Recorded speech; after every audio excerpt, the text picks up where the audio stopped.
Some of you are so talented. I mean, some of you are painters, singers, writers. You play sports well. I don't know. You know your talent. And then you get in these relationships and you lose yourself, and the talent just goes out the door with everything else. And I'm not judging, because I know I've been there. We get wrapped up into the person we're with, and when it doesn't work out, it's like, well, now our world is ended. I have people that'll reach out and say, they're lonely, they're depressed, they're ready to give up on life. And my response to that is, get back into doing the things you love, the things you used to do. If you were painting before you met that person, get back into it. Make something out of it. You ever seen the before and after of someone before they got into that relationship, and then after being in that relationship, how they look, how it took a toll on their mental, emotional, and just spiritual well-being? These toxic relationships. Victims of these relationships, they often experience verbal, mental, spiritual abuse. And, it leads to long-lasting trauma and psychological scars. These individuals, you find yourself trapped in these relationships due to, sometimes financial reasons, believing that the money, stability offered by the other person, it outweighs the emotional and psychological toll.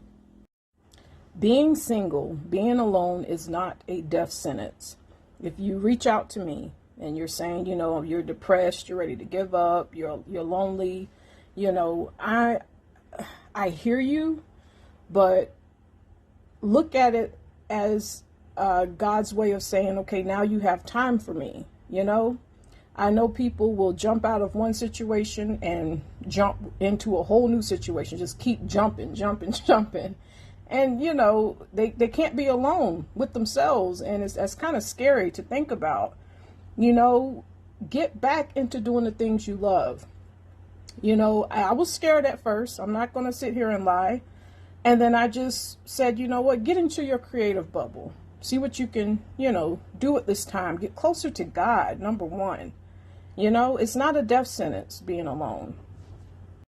Some of you right now are in loveless relationships. One person is there because they probably are in love, and the other person is with you because you provide that stability. You got money, and they don't want to let that go. So, you'll put up with the verbal abuse, the mental abuse, the spiritual abuse, the financial control. God is like, it is time to break free from that situation. Don't you miss the version of you that used to be happy, glowing? You used to hang out. You used to play sports. You used to, sing, dance. You used to do things that brought you so much joy. And now you feel like you're stuck, you're caged, you're bound to an unhealthy situation. You might not like what I'm about to say, but your situation, whoever I'm speaking to, if you're listening to this video right now, your situation keeps crashing and burning because God is not in it. God is not in it. And when God is not in it, guess what? It's going to crash and burn. So many people are quick to take hold of the devil's gifts. Well, I want something fast, quick, in a hurry. The devil's like, I got everything you want. God's like, well, I want the best for you. It might take a little while, but I got you. We don't want to wait on what God got for us. We want to quickly get, what's right there. It looks good. It has a lot of money, whatever the situation. If you are by yourself right now, I'm not going to make this video too long. If you're by yourself right now, get back to falling in love with you. Spend time with God. You have time. And wait on the Father. Wait on the Lord to bring your heart's desire. Patiently trust in God's timing and plan.